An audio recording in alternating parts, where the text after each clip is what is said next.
السلام علیکم۔ ایک بادشاہ کو کسی نے باز تحفے میں دیے۔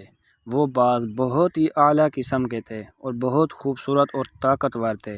بادشاہ نے انہیں دیکھ کر بہت خوش ہوا اور حکم دیا کہ ان بازوں کے لیے الگ سے ایک باغیچہ بنایا جائے اور انہیں وہاں رکھا جائے۔ چنانچہ ایسا ہی کیا گیا۔ بازوں کو ایک الگ باغیچے میں رکھا گیا، لیکن ایک بات بہت عجیب تھی، وہ یہ کہ دو بازوں میں سے ایک باز تو بہت اونچی اونچی اڑان بھر رہا تھا، جبکہ دوسرا باز ایک شاخ پر آرام سے بیٹھا تھا۔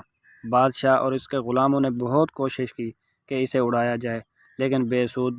بادشاہ کے حکم پر دور دور سے لوگ آئے، لیکن کسی کی بھی ترکیب کام نہ آئی۔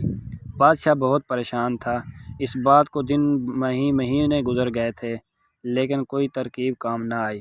آخر ایک دن ایک آدمی دربار میں آیا اور سب کے سامنے دعویٰ کیا کہ میں اس باز کو اڑنے پر مجبور کروں گا، لیکن بدلے میں بہت سارا انعام چاہتا ہوں۔ بادشاہ نے کہا، تم ایک بار اس باز کو اڑا دو، میں تمہیں منہ مانگا انعام دوں گا۔ وہ آدمی راضی ہو گیا اور اس آدمی کو باغیچے میں بھیج دیا گیا۔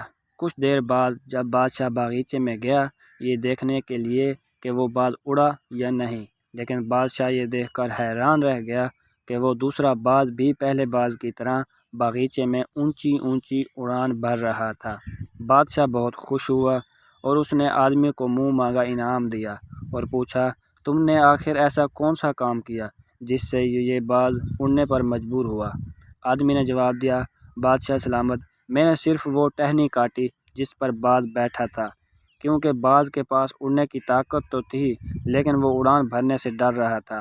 مگر جب وہ نیچے گرنے لگا تب اس نے اپنی طاقت کو بلا جھجک استعمال کیا اور اڑنے لگا۔